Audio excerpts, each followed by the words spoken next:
Ok. Y estamos live por Instagram. Muy bien. Hola a todos. Lo tenemos a Alberto jugando con otra computadora y tiene muchas computadoras, igual que yo, parecido. Yo tengo varias computadoras acá, Alberto. Así que hola, buen día, Alberto. ¿Cómo te va? Todo bien, gracias por la invitación y nada, y por la oportunidad de compartir esta iniciativa que me parece interesante, plausible, adecuada, oportuna y bueno, una iniciativa, felicitaciones, ¿no? Ah, no, por favor. Fue una idea de esas creativas que uno tiene cuando está en cuarentena mirando el techo demasiado y se le surgen ideas, ideas nuevas. Este, pero Esa es la verdad que yo parte sí, de la ventaja de tener la cuarentena. sí, quizá la ventaja de no tener familia y solamente tener que cuidar un perro, pero tengo tiempo para pensar También, ¿no? sí, sí. Bueno, para todo el mundo, nos gustaría hagamos de cuenta que no nos conocemos. Así que contanos un poco quién sos y un poquito de tu historia que quieras contarnos. Bueno, mi nombre es Alberto Villarroel Sánchez, nací en Venezuela, soy dominicano, venezolano, tengo la doble nacionalidad. La mitad de mi vida la viví en Venezuela y en otros países, producto de mi profesión. Y bueno, y resido acá en Argentina, trabajo en Montevideo, viajo toda la semana desde Buenos Aires hasta Montevideo en los últimos 10 años aproximadamente. En cuanto a la parte marcial, la historia es larga. Los primeros, los pininos los eché en los años 60, 60 y tanto, 69, por ahí 68 aproximadamente. De eso ya hace un tiempo. Eh, Pará, y comencé ¿qué con edad tenés? el ¿Qué edad taekwondo tenés? de Shandu Kwan, 61, Cuando lo vean a Alberto practicar, tan solo. sí, cuando lo vean a Alberto practicar, a los que dicen que la edad o lo que sea, van a darse cuenta que pasa por una idea, por el otro lado el arte marcial. Así que, No, bueno, y hay que ver a Sensei, que es un fenómeno. sí, sí. Pues el tema es que para los años 60, principios de los 70, había una gran fábula alrededor de las artes marciales. Y de hecho el aikido, que ya estaba presente a principios de los 70, no se formaliza sino a nivel del año mediado de los 70, casi en los 80, a través de Nelson Requena, quien actualmente todavía sigue al frente de la Aikikai Venezuela. Y bueno, para aquel entonces yo hacía taekwondo. Pasé 20 años haciendo taekwondo, hacía judo, y era un poco la fábula que nos permitían las películas de Bruce Lee, que Mm. fue un gran maestro de la época en los años 70 y en particular en el año 73. Todo el que tiene una edad similar recuerda ese año, porque fue cuando se hizo Operación Dragón, Mm. eh, un peliculón. Y bueno, se catapultaron la fiebre de las artes marciales. Eh, Había gente muy seria, pero la mayor parte de los charlatanes. Para esa época, más o menos, los años 70 y algo, 77, 78, por ahí, yo tuve la oportunidad de ser espectador de una gran exhibición de artes marciales japonesas que se hizo en Caracas y vi por primera vez el aikido en acción. Lo que más me sorprendió fue ver a aquellos tipos volando, porque habían hecho una exhibición primero de kendo, había yaido, judo, karate, y de repente hacen aikido. Este, y veo a aquellos hombres volando, bueno, siempre me llamó la atención y fue como una asignación pendiente. Sin embargo, me desarrollé, como dije al principio, sobre todo en judo y principalmente en taekwondo, de la mano de Luke Grande y Humberto Almeida, quienes fueron los que llevaron el taekwondo a Venezuela. Eh, Posteriormente, por circunstancias, debo de viajar a la República Dominicana y tras una severa lesión que tuve haciendo judo, donde me dañé la rodilla izquierda y tuve 7 fracturas en la mano izquierda, tuve que cesar aproximadamente unos 3 años de entrenar. En aquel entonces yo trabajaba en un canal de televisión y tenía una persona que trabajaba en el departamento de prensa que era fanático de la arte marcial y se me presenta un día con un flyer y me dice, maestro, yo sé que usted practica arte marcial o practicaba y aquí le tengo esto. Y me da un flyer donde se ofrecían clases de Aikido. Eso en Dominicana ya. ¿Qué pasa? Que en ese momento yo todavía tenía un tema. Eso en Dominicana, correcto. Tengo un tema de rodilla y no podía hacer lo que llaman carga negativa. Si el judo tiene carga negativa, el karate tiene carga negativa de rodilla, el aikido no. Yo voy a una práctica y veo a Dante Betance, quien fue con quien me inicié en el tema del aikido a principios de los 90, y veo que al probar la clase, que él me invita a participar, no tengo lo que llama carga negativa. Vi a Dios porque en ese momento pues retomé las artes marciales y hasta el día de hoy aún sigo practicando. Mi historia con el Aikido fue muy interesante porque estuvimos entrenando con esta escuela durante muchos años hasta que en el año 2005, voy a abreviar la historia, ¿verdad?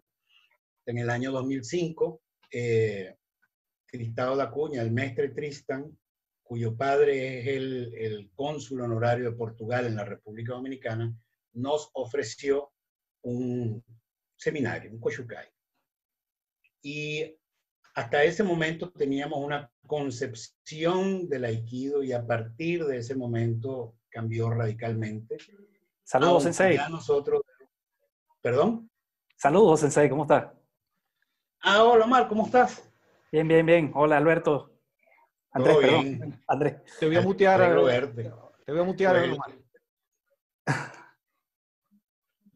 Entonces... El tema es que, bueno, al ver al maestro Shihan, ¿verdad? A Tristan, eso vino a cerrar un ciclo que había iniciado unos 3 años anticipadamente de un proceso de búsqueda. Claro. De búsqueda de lo que entendíamos en aquel entonces era el arte marcial de O-Sensei. Claro. Nos encontramos de repente con esto y pudimos cerrar ese ciclo y tomamos una decisión. Para esa época, el 2005, me mandan a Francia a trabajar en Naciones Unidas con la UNESCO y por recomendación del mestre da Cunha, voy a hablar con Daniel Tután, quien en ese entonces todavía pertenecía a nuestra escuela. Claro. Hablo con él, me remite a Tenchi, y ahí conozco a Julien Duvergy, a Paul Benita y a Remy Urdecam, que fueron mis maestros y con quienes realmente yo inicio todo este proceso de búsqueda. Y debo hacer un reconocimiento especial por Julián, quien fue mi mentor durante este proceso y fue una experiencia riquísima desde el punto de vista de aprendizaje. Estando en Francia tuve la oportunidad de conocer a Tamura Shihan y tuve varias experiencias, más sin embargo cada vez Patricia Guerri, que está allá en Francia, que había sido alumna del maestro Saito, padre, también tuve la oportunidad de verla y para aquel entonces Sugano Sensei, que ya estaba viviendo en Nueva York, fue a visitar, él tuvo alguna relación con Tamura, él ya estaba afectado de salud, de diabetes, que finalmente al final murió estando en Nueva York. Tuve la oportunidad de ver y establecer algunos criterios de comparación, con lo cual simplemente lo que hice fue ratificar una decisión tomada a principios de los años 2000. Debo decir que para nosotros en Dominicana, el maestro Saito fue una gran revelación, el maestro Saito padre, ¿verdad? Sí. A quien conocíamos a través de videos. Claro. Una buena parte de la formación de la que tuvimos, como muchos otros tantos practicantes alrededor del mundo, surge de la posibilidad de un video que todavía se sigue difundiendo y que sigue siendo el embajador de las artes marciales en las embajadas, en las secciones culturales de las embajadas japonesas alrededor del mundo. Ver la posibilidad y ver al maestro Saito entrenando nos hizo pensar en que definitivamente el budo, tal como lo habíamos recibido en los libros que leíamos de Shigesuke, del Bushido, el camino del guerrero y tal, fue un gran descubrimiento. Ahí comenzó un seguimiento del maestro Hitohira Saito, en aquel entonces Hitohiro, de los Koshukai que daban en Europa. Claro. Y es en el año por ahí 2007, creo, 2006 o 2007, que de la mano del maestro Itarelli y del maestro Dacuña, soy finalmente aceptado como representante de Iwama. Y ahí ha comenzado una historia riquísima de experiencia de vida de toda clase, por donde he pasado y he tenido la oportunidad. Y bueno, nada, hoy en día todavía pretendo seguir siendo fiel al compromiso que suscribí con la familia Saito ya hace tantos años, ¿no? Claro. Fue una experiencia, ha sido una experiencia de vida única realmente, ¿no? Debo decir, en relación a esa decisión de vida, que lo que nosotros hacemos es un estilo de vida. Realmente es un estilo de vida. Nosotros hacemos budo, practicamos budo, nos acogemos al sentido estricto de la palabra y nada más hay que ver los ejemplos de lo que significan algunos términos como el Ikigai de la familia Saito, el Kodawari, y todo lo que es ese sentido de la pertenencia, de la devoción, de la entrega, de la consumación de una vida al nombre de un propósito, como fue el caso del maestro Saito padre, y que nos ha permitido y que nos permite a quienes participamos de esta aventura, de este crecimiento como personas a diario. Todo el que toca nuestro aikido sabe que crece diariamente. Tener la posibilidad, o sea, para nosotros nos llegaban historias de los samuráis y de lo que hacían los samuráis y de la entrega de los samuráis y de que la abnegación y todas estas cosas, y siempre era como una suerte de fábula. Parecía más bien un decorado de película. Hasta que conocimos a la familia Saito. Conocer la historia del maestro Saito padre es dar testimonio y fe sin lugar a duda de que la devoción existe, de que el compromiso, el sentido de la pertenencia y el espíritu samurái persiste y sobrevive, no solamente con él, sino que su presencia todavía hoy en día es inmanente a través de su hijo, los hijos de sus hijos, la esposa de su hijo, en general de la familia. Y evidentemente pues tenemos referentes, algunos nos acompañan, ya otros no nos acompañan, y en este caso en particular me refiero al maestro Tarelli, que comenzó a transitar otro rumbo ya hace un par de años y que nos dejó una gran herencia. Desde el punto de vista de aprendizaje, yo creo que lo más interesante de esta etapa de vida de la que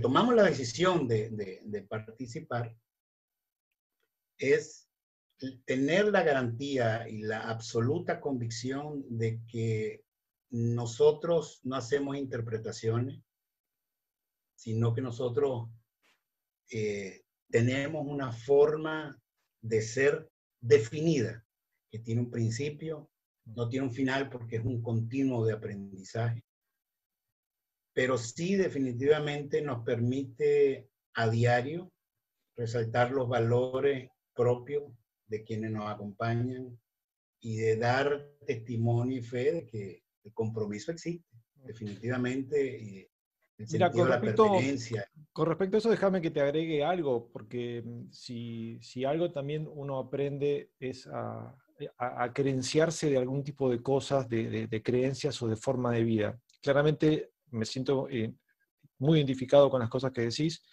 y me pasó algo en el ámbito de trabajo, laboral, justamente el día de hoy, que hay un tema por lo que se debe y lo que no se debe hacer. Y durante muchísimo tiempo yo ya me veo viendo que siempre ataco por el lado que se debe hacer, pero a rajatabla, no me dejo ni tentar por lo que no se debe hacer. Y creo que es un poco también la Seguidín, filosofía. ¿Eh? Sí, sí, bueno, de en Argentina disciplina. no sé si tanto, pero, este, pero es un poco el estilo de vida de lo que es la sociedad de Japón, que no se permiten ningún tipo de traspiés, de desliz o de derrape. Y estando allá y conociéndolos a todos y conociéndolo a Wakasense también, eh, que me he visto retado severamente por él varias veces, por cosas que para mí eran normales. Eh, Creo que lo que decís es tal cual y estoy contento también por eso, por darme cuenta de que estoy equivocado en algunas cosas y que necesito cambiar mucho más todavía, ¿no? Mira, con el discurrir de los años y la práctica, uno no deja de ver alrededor nuestro ejemplos a través de la conducta. Mm. Y me va a permitir hacer una cita de Buda, ¿no? Sobre todo para quienes de alguna manera tenemos no solamente el compromiso, sino el honor de la formación de algunas personas como instructores. Hola, Mónica. Y que se trata, o sea, el principio es de que antes de nosotros poder enseñar a alguien, definitivamente tenemos que hacer un trabajo con nosotros mismos. Sensei, yo voy a hablar de lo que ha sido mi experiencia de vida con Sensei y lo que he podido descubrir a lo largo de todos estos años con mis compañeros, todos mis compañeros. Eso te incluye a ti, a quienes están viendo, a los que están ausentes, a los que participamos de esta familia, ¿verdad? Sensei es como una cebolla. A medida que tú vas descubriendo, pareciera que hay más de lo mismo, pero no realmente. Tú vas profundizando en la etapa. Cuando tú analizas la personalidad de Sensei, realmente no deja otra opción sino que admirarlo en cada una de esas facetas, sea como instructor de artes marciales, sea como agricultor, sea como cocinero, sea como escultor. Sí. Escultor, Es una pintor, persona lo que realmente quieras. admirable. Y claro, escritor, o sea, cuando con el calígrafo, ¿verdad?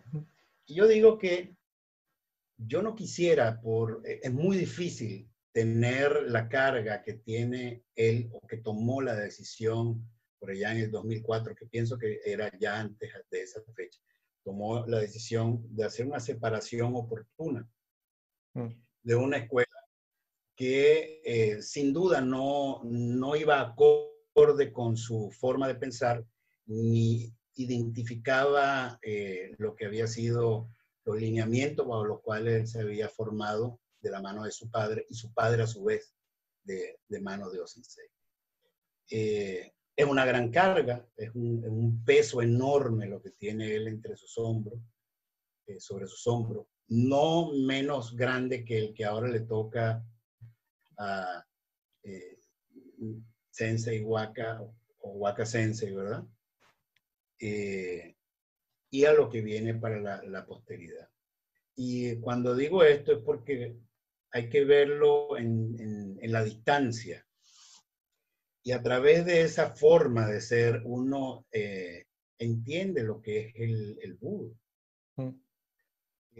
Yo no sé, yo siempre recomiendo que se lean el libro de Bushido de Taira Shigesuke, un libro que fue hecho por ahí en los 1600, pero que describe todo lo que eran o todo lo que debía ser los compromisos que adquiría el samurái por pertenecer, perdón, a la casta samurái.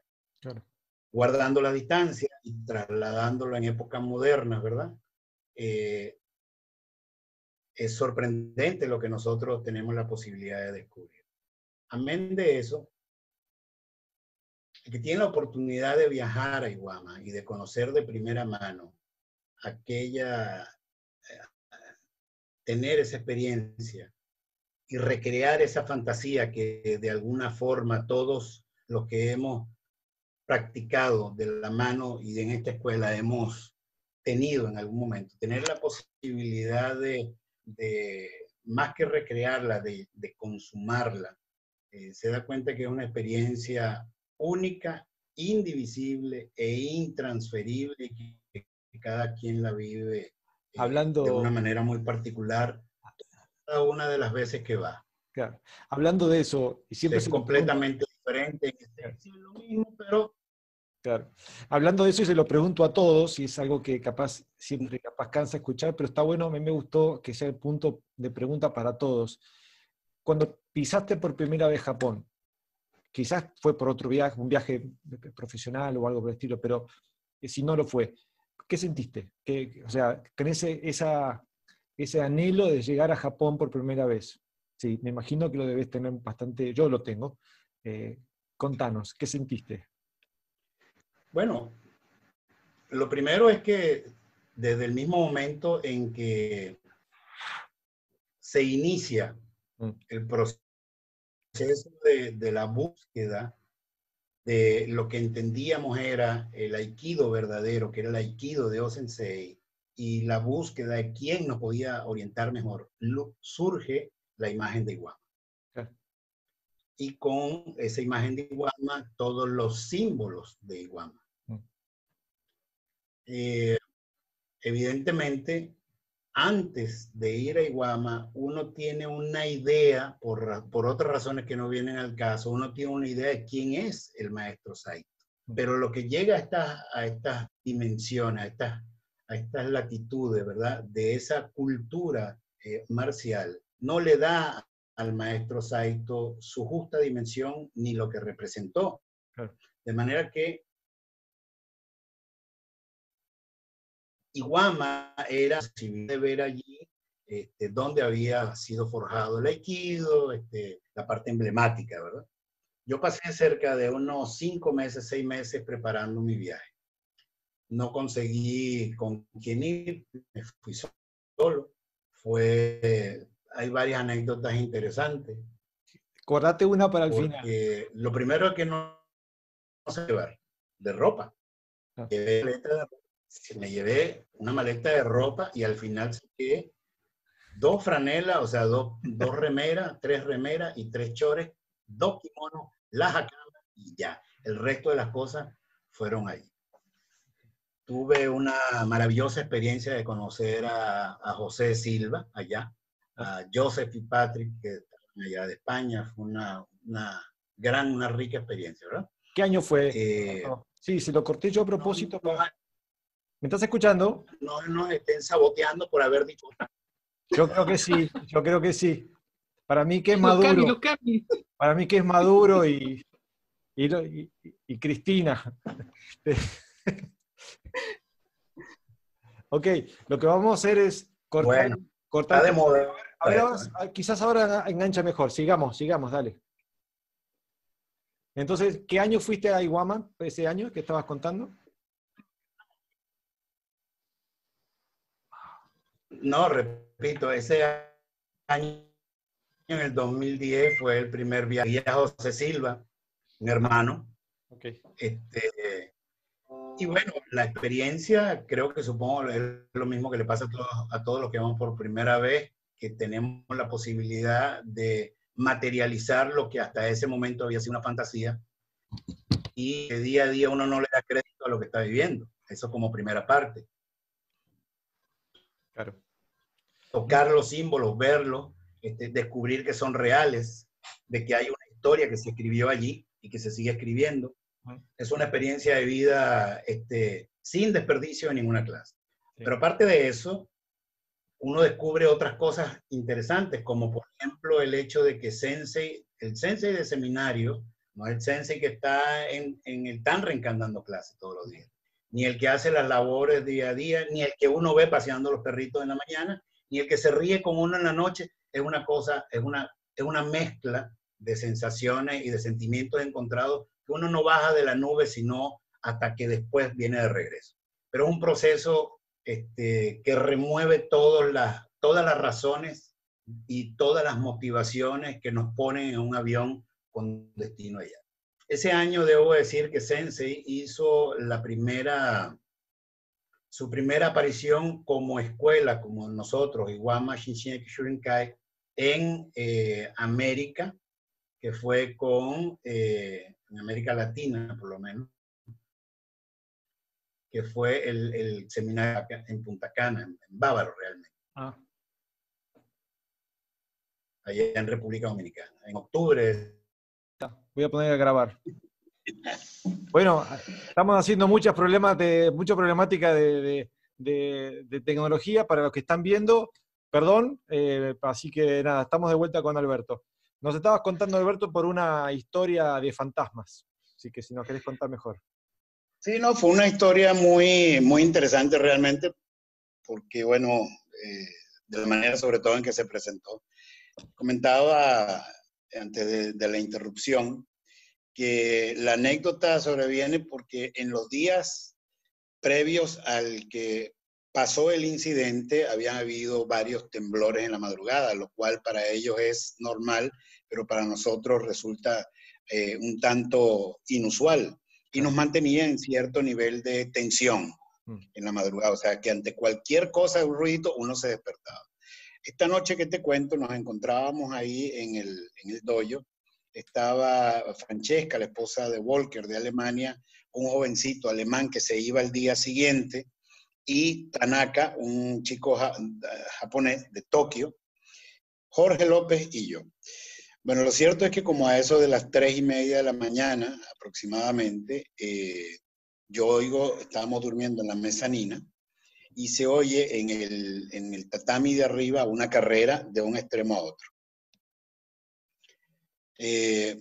Yo me levanto, o sea, me despierto, y bueno, me imaginé al principio como que no acerté a pensar nada, vuelvo a quedarme dormido, y sería cuestión de 3, 5 minutos, nuevamente vienen las pisadas, pero mucho más fuerte en esta oportunidad.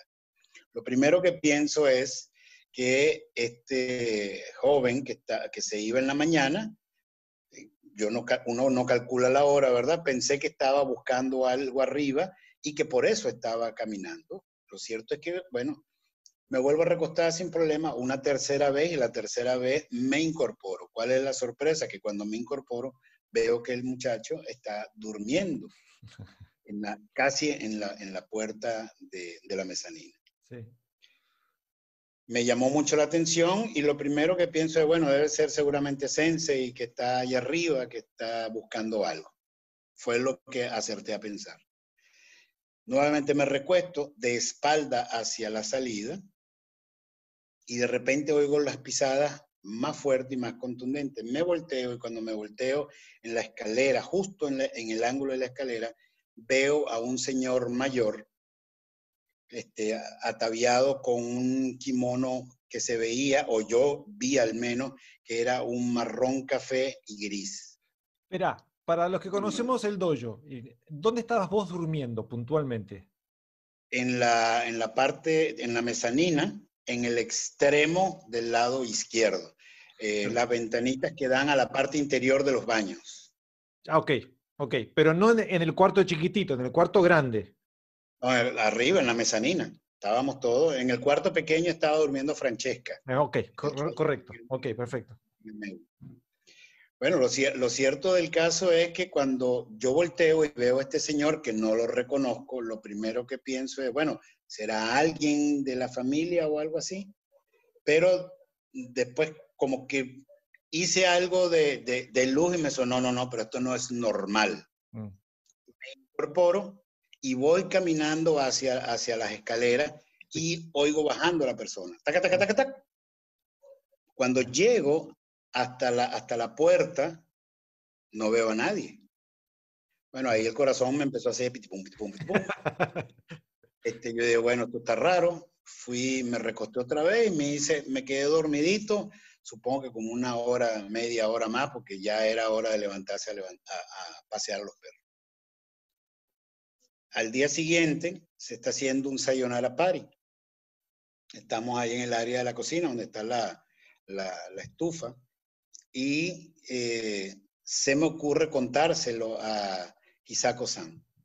Sensei estaba ahí con nosotros, estaba compartiendo con nosotros, estamos todos departiendo, ¿verdad? Un rato. Y cuando yo le cuento esto a Hisako, ella se mostró sorprendida, interrumpe a la conversación de Sensei y le dice que yo había visto a alguien. Claro. Sensei se muestra sorprendido también y resulta, por lo que logré entender, es que era una aparición que ya antes había estado allí. Sí. Sensei entendí que lo que había dicho, bueno, que había que nuevamente llamar al sacerdote amigo de él, sí, que ya antes había estado en otras oportunidades para hacer una suerte de despojo del dojo, porque según dice la leyenda, pues se presenta de vez en cuando los espíritus de algún guerrero que anda por ahí dando vueltas insatisfecho y se le hace su tratamiento shintoísta y desaparece por un buen tiempo. Al principio, bueno, me pareció algo así como inusual, como que no me sorprendió y me llamó poderosamente la atención porque yo lo había visto. O sea, eso fue para ser más exacto lo que me llamó la atención, porque Jorge no. Después yo en la mañana me levanté y le dije, Jorge, ¿tú no viste lo que pasó? Le cuento el tema a Jorge, Jorge me dice, no, yo nada que ver, dormido como una piedra, ¿no? Claro, claro. Cuando yo me entero de estas historias, fue una noche que estábamos, por supuesto, tomando, como todas las noches que se toma allá, y estaba Gillian Tristán contando la aparición de esta aparición, la misma, lo mismo. Personas que suben por la escalera, bajan y desaparecen, ¿no? Y creo que lo conté en una de las entrevistas a Terry, uno de los chicos de Estados Unidos. Él estaba durmiendo arriba, en el Shin-Dojo. Estaba solo en todo el Shin-Dojo. Y estaba sentado contra la esquina izquierda al lado del shomen, en la otra punta. Claro. Y él estaba solo. En el último rincón posible para poder llegar, estaba ahí durmiendo, él.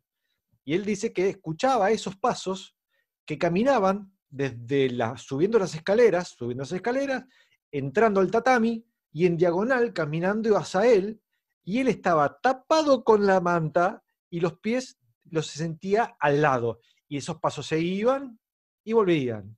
Se iban y volvían. Yo me agarraba la cabeza y esa noche, yo me acuerdo que nunca en la vida me tomé los 8 meses de noches que he vivido ahí, nunca me había levantado por la noche a necesitar de ir al baño. Y esa noche no podía aguantar. No me podía aguantar, tenía que hacerlo sí o sí. Yo digo, ¿cómo me voy a levantar con la historia de fantasma que acabo de escuchar? Tuve que pararme y dije, bueno, yo me voy a mirar la punta de los dedos del pie, con la linterna me voy a alumbrar y no voy a mirar absolutamente nada más. Si llega a ver algo, yo no quiero ni verlo. O sea, me tiene que chocar a mí eso para poder verlo. Y así lo hice. O sea que yo antes de ese día yo nunca había escuchado cuentos de ese tipo, ¿no? Y bueno, y de hecho el tema como que pasó y pasó hasta ahora que me estoy acordando y lo cuento como algo de una anécdota interesante de las vivencias de allá de Iwama. Pero retomando la pregunta original de la experiencia, ¿no? que vivimos, yo creo que cada quien tiene una forma particular de abordar la experiencia de visitar Iwama. Toda y cada una de las veces que va es algo completamente diferente. Absoluta y totalmente enriquecedor, y sobre todo cuando uno tiene la oportunidad de ver en el tiempo lo que es la historia nuestra, la historia de la familia Saito, el nivel de compromiso, sacrificio que tuvo maestro Saito, padre, ¿verdad? La devoción con la que se mantuvo con O-Sensei. uno encuentra que todos estos esfuerzos que para nosotros parecen como inhumanos, yo no sé si la palabra es esa, pero parece de una fábula, el esfuerzo y el sacrificio y el nivel de compromiso uno lo ve solamente en esos libros, como decía ayer, del Código del Bushido y este tipo de cosas que es un comportamiento. De manera que uno tiene la posibilidad de poder ver en primera persona y de asistir en primera persona a lo que es esa vivencia. Con el tiempo uno va al escuchar, que va a decir que es la forma más rica de aprendizaje porque uno le permite ser testigo presente de la vivencia de Sensei. Y Sensei es una persona que está absolutamente plena de historias. Sí. Y con el tiempo uno va, no solamente va aprendiendo, sino que va concatenando y entendiendo las cosas que a lo largo de los años a uno se le van pasando y se le van yendo, ¿no? Y llega un momento que uno ata y tiene una mente mucho más clara y abarca toda la historia nuestra.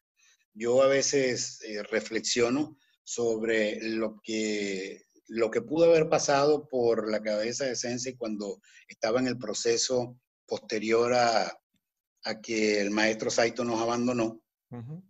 Lo que tuvo que haber pasado es ese proceso, ese interín, donde él finalmente decide separarse de la Fundación Aikikai y formar nuestra escuela.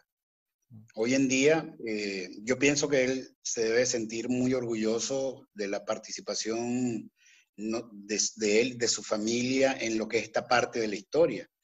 Y creo que quienes integramos Iwama alrededor del mundo, esta escuela Iwama Shinshin, ¿verdad? Alrededor del mundo, somos co-compromisarios de ese norte que fijó Sensei en su momento, ¿no?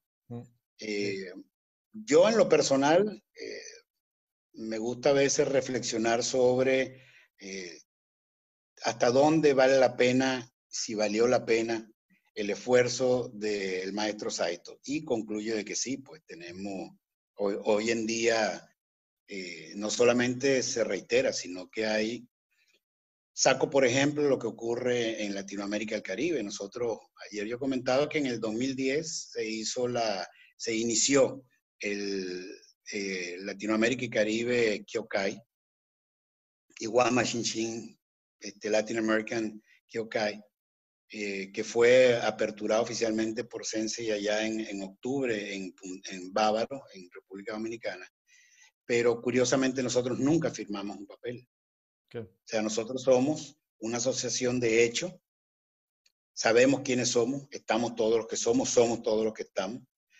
Cada quien conoce su rol y desempeña su rol. Todos, yo nunca he hablado, por ejemplo, esto con Mario, nuestro senpai, porque es como un hecho dado intuito personal, es decir, sabemos lo que tenemos que hacer porque el compromiso que suscribimos no amerita palabras, no amerita un compromiso más allá del solo hecho de decir yo estoy y yo lo hago. Y en ese sentido, pues, en lo personal, yo creo y yo admiro todas las personas que formamos parte del grupo porque cada quien a su manera, con sus capacidades, aporta un grano de arena.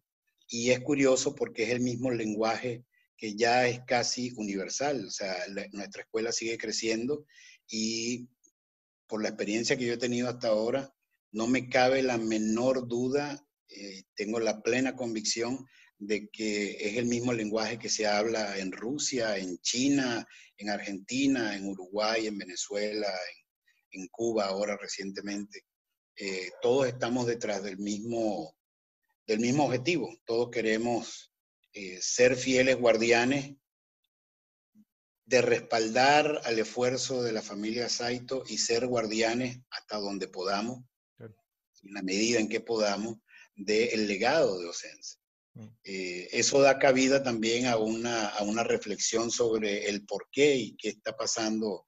Nadie le gusta tocar mucho esos temas, pero yo pienso que a veces es bueno ponerle un poco la cascabel al gato y tocar las razones del por qué nuestra escuela sigue en un ritmo sostenido, skoshi, poquito a poquito de crecimiento. Para pero arriba. Sí, entiendo, exacto.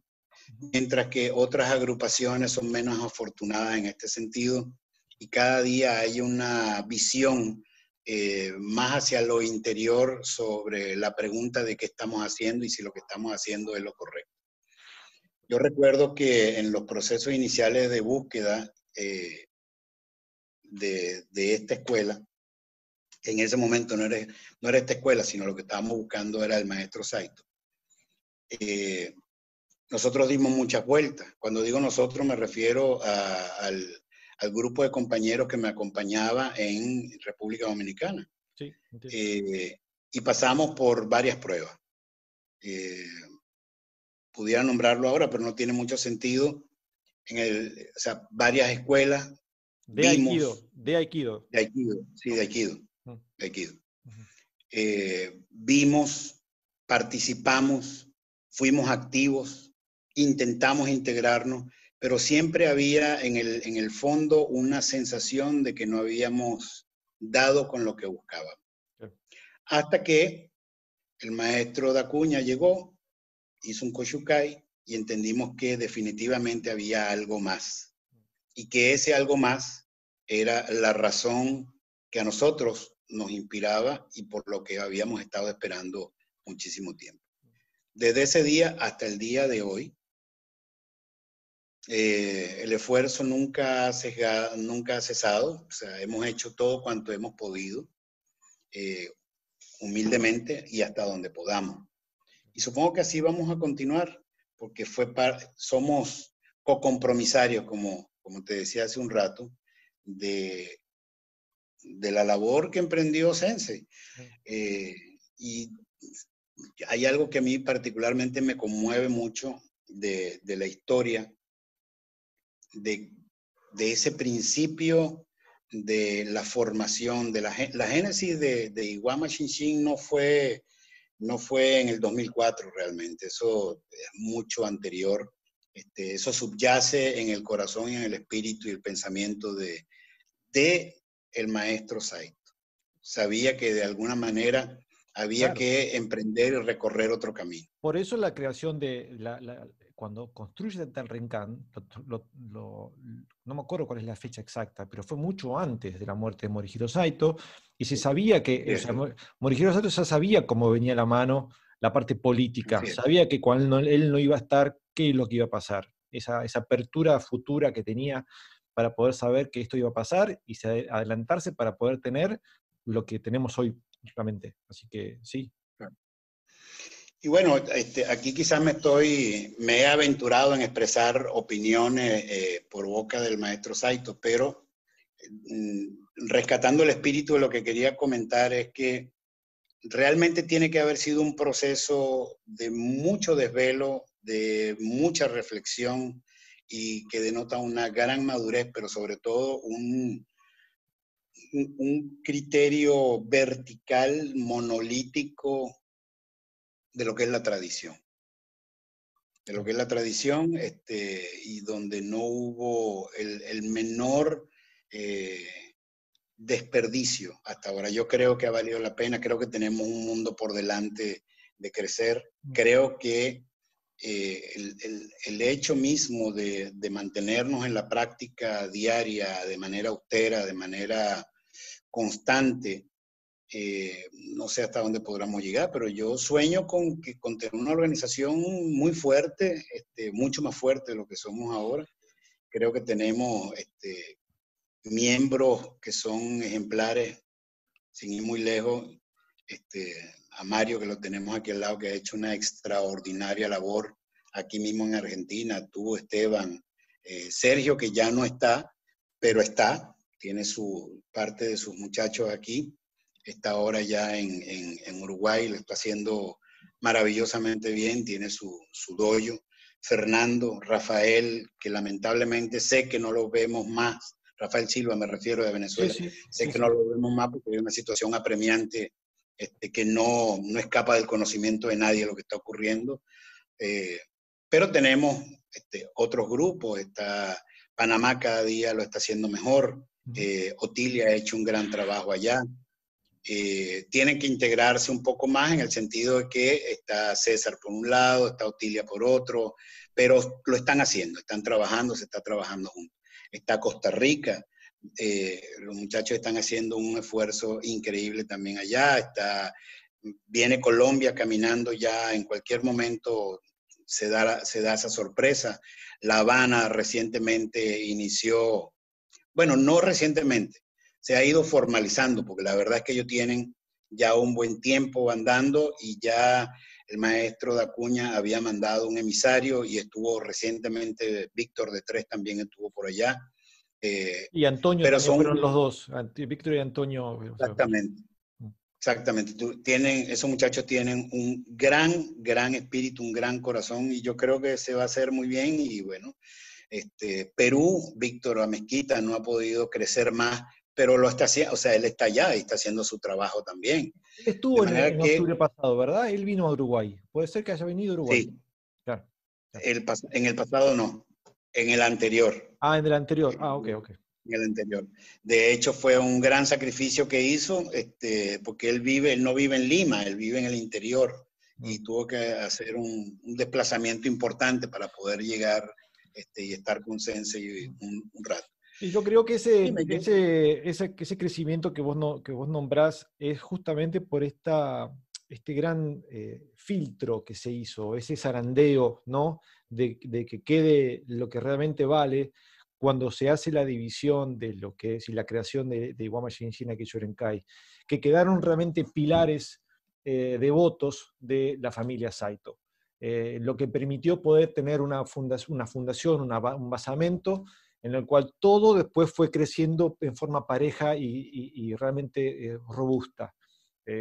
Estoy el otro día hablando con Ares de Filipinas, me estuvo contando historias de Dennis Tutain, de qué es lo que pasó cuando se enteró del fallecimiento de Moihiro Saito, qué fue lo que hizo, y yo también muchas veces me puse a pensar qué pasó por la cabeza de Sensei Hitohira cuando se dio cuenta de estos senpais, ¿sí? De alumnos de toda su vida, que en vez de elegirlo a él como fiel representante y heredero, ¿sí?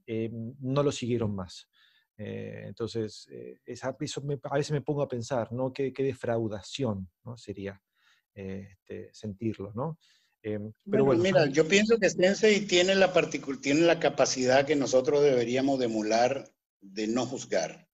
No. La separación, él la creo, me atrevería a decir, por lo poco que hemos hablado del tema, que él lo asimiló como parte del proceso de crecimiento, claro, sin juzgar.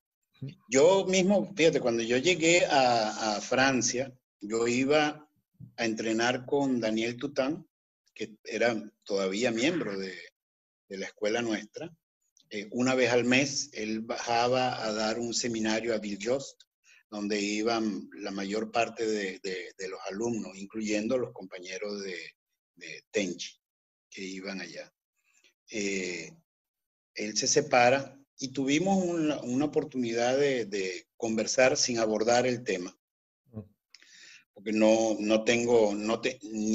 tengo en este momento, y mucho menos tenía en ese momento la estatura como para poder preguntar acerca de eso. Claro. Mas, sin embargo, yo debo decir que en el proceso en que yo me encontraba en ese momento, yo debo de reconocerle al maestro Tután que me dijo de una manera muy vehemente y o sea, muy vehemente y muy enfática, que yo tenía que ir, que mi destino era con el maestro Saito y que yo tenía que ir a Iwama. Claro. Así mismo, eso nunca se me podrá olvidar. Me lo dijo él y me lo dijo uno de sus principales alumnos en ese momento, Rudolf, que era el encargado, el dojo Cho de ahí de Villejost. Dijeron que ellos percibían en mí que yo tenía que seguir mi camino, era con el maestro Saito. Ya Daniel sabía, para este momento que te cuento esto, ya él ya no estaba más. Claro. Sin embargo, y me dijo, o sea, yo después cuando me fui cuando tuve que viajar de Francia, fui al dojo a darle las gracias. A dar las gracias por lo que había recibido en el tiempo que pudimos compartir, para agradecerle también su recomendación y su sugerencia, y le dije que creía que era lo que había sido lo correcto. Y se lo agradecía y se lo agradezco todavía hoy. Nunca entendí muy bien las razones, tampoco pregunto. Sí pienso que toda persona que se va no deja de ser una pérdida en un sentido, pero siempre trae la contraparte. Yo creo que empezó un ciclo nuevo. Ahí está Julián, que es un extraordinario compañero. Y tengo, como lo dije ayer, al principio de la entrevista, perdón, tengo los mejores recuerdos de un compañero y de un instructor impecable y de un senpai. Ese es un senpai, realmente. ¿Qué te puedo decir? Nosotros tenemos una larga jornada por delante todavía en nombre de la escuela. Ojalá la fuerza nos acompañen y que los achaques lo permitan. ¿La fuerza de los Jedis o la fuerza espiritual? La fuerza, viejo, porque la a fuerza, veces... cualquiera que sea. Claro, la factura de los huesos comienzan a asomar la cara. Hablando de eso, ¿cómo venís de la rodilla? Porque para los que no saben, Alberto también tuvo otros temitas médicos, pero me quedé pensando lo de la rodilla. ¿Vos seguiste teniendo algún problema, más allá de que vos no podés hacer esa carga negativa que habías dicho? Pero para que se quede tranquilo un poco, me gustaría que le cuentes a los que tienen problemas de rodillas y están viendo esta entrevista, ¿qué pasa con la rodilla y con el Aikido? Me gusta que lo cuentes vos mejor. Bueno, mira, a pesar de que mi lesión fue haciendo judo, como comentaba anteriormente, el problema de los ligamentos, yo tenía ligamento, menisco y pátela rotular. Tenía un desgarre casi del 80% que nunca me quise operar. Wow. De hecho, el médico, mi cirujano, que es un Godan de judo, Kodokan extraordinario, es graduado especialista en rodilla y hombro en Montpellier, en Francia. Realmente, bueno, él me decía que él no se, y fue alumno mío, en algún momento me tocó instruirlo, él no se explicaba cómo la pierna seguía funcionando. Con los años te das cuenta de que es una tontería. Como eso está lo del hombro. Al final son ya 3 cirugías por las que he tenido que pasar. Claro. Mi recomendación es que obviemos el síndrome del superhombre. Nosotros tenemos una mala costumbre cuando estamos entrenando y estamos muy entusiasmados con el entrenamiento, se nos olvida cuidarnos debidamente. Claro. Cuando uno tiene 15 años, 18 años, 25 años, te lesionas, te fracturas, bueno, te quitaste el yeso antes de tiempo, seguiste entrenando y nada. Pero cuando ya pisas los 50, los 60, empiezas a recordarte el día que te quitaste el yeso que no debiste habértelo quitado. Claro. Mi recomendación ahora más vehemente con las personas que sufren lesión, y eso que en Aikido el nivel de lesiones es mínimo, pero se presentan y uno está sujeto al riesgo de verse comprometido con algún tipo de lesión. Mi recomendación más encarecida es el respeto total y absoluto a los tiempos de recuperación. Las lesiones se recuperan correctamente si uno las atiende correctamente. Y que hay 2 formas. Una de las cosas que Marcos Mateo, que es como se llama mi cirujano, y ojalá vea esta entrevista que no me deja mentir. Marco me decía que la particularidad de las personas que llegaban a operarse con él, que hacíamos artes marciales, era que ninguno quería someterse a una cirugía para quedarse en su casa, sino todos hacíamos la misma pregunta: ¿cómo voy a quedar que yo quiero seguir entrenando? Mi mayor preocupación cuando yo me iba a someter a la cirugía era poder hacer Seiza, y sigue siendo. Claro. Porque el Seiza, a mí me gusta mucho el Sugariwaza, y lamentablemente no puedo hacerlo. O sea, lo puedo hacer una vez, pero después de que hago esa clase paso 2 semanas, 3 semanas con una hemartrosis, una inflamación de rodilla que es terrible. ¿Qué te puedo decir? Las lesiones se curan. Hay que respetar los tiempos, hay que respetar la fisioterapia y sobre todo, si el pensamiento de la persona que sufre una lesión es mantenerse entrenando, que no escatime esfuerzo alguno en ir al mejor especialista que pueda para atenderse. No hay pérdida en eso. La pérdida viene cuando con el tiempo, por no haberse cuidado correctamente, empiezan dolores y empiezan todos los malfuncionamientos. Porque una lesión que no se cura correctamente, después pasa la factura. Te voy a Pasa la agregar, factura y eso es te voy a así. agregar a eso, te voy a agregar a eso, por una parte, lo que no se debe hacer y lo que sí se debe hacer. Yo, antes del segundo viaje, menos de un mes antes, empiezo a tener un dolor en una rodilla. Termino con operación de artroscopía de un menisco. No era grande el problema, ¿sí? Pero fui al mismo cirujano que lo operó a Martín Palermo, ¿sí? Jugador de fútbol. Sí. Especialista en rodillas. Me dijo, mira, esto te saco andando, no te preocupes, pero necesitas un mes de rehabilitación. Yo me lo quedé mirando y digo, ¿pero cuándo me vas a operar? Como yo, así, ¿no? Pues ya tenía comprado el pasaje, ya tenía todo. ¿Cuándo me vas a operar? Y de acá en 2 semanas. Pero me quedan, no, me dicen, no, porque se complica. Bueno, me terminó operando 48 horas antes del vuelo. 48 horas antes del vuelo. Digo, pero yo me tengo que subir un avión 48 horas después. No, me dice, no vas a poder viajar. Digo, sí, yo necesito viajar, porque o me quedo acá un mes, o me voy un mes a Iwama a mirar las estrellas en Japón. Prefiero quedarme en Japón un mes mirando las estrellas y estando en Japón. Me dio todo tipo de pastillas por la trombosis, me anticoaguló, no sé cuántos viajes a Japón. A la semana estaba entrenando, al mes, ¿sí? Sensei me decía, Sensei, vos estás loco, me decía. Me mostraba los puntos de la rodilla, me dice, vos estás loco. Y al mes yo ya estaba entrenando sin problemas, pero con cuidado. Y me dijo, tenés un mes de rehabilitación. Me dio una serie de ejercicios, porque era muy chiquitita lo que tenía.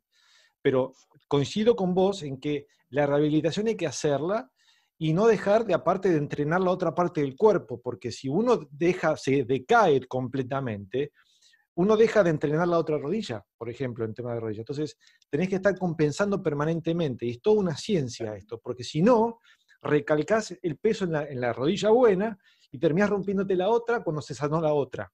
¿Sí? Eso, yo doy fe de eso porque me tocó hacerme o sea, mi rodilla dañada, los ligamentos estaban en la izquierda y pasé tanto tiempo en atenderme que empecé a compensar del lado derecho y terminé dañándome la rodilla derecha también. Claro. Es decir, que yo, repito, ya a estas alturas, evidentemente, lo que quiero es poder seguir entrenando de una manera placentera. Claro. Pero mi recomendación con toda la firmeza, y soy, por ejemplo, con mis alumnos, yo soy muy severo con eso. Soy severo porque sé lo que viene después y no tiene sentido. No tiene sentido.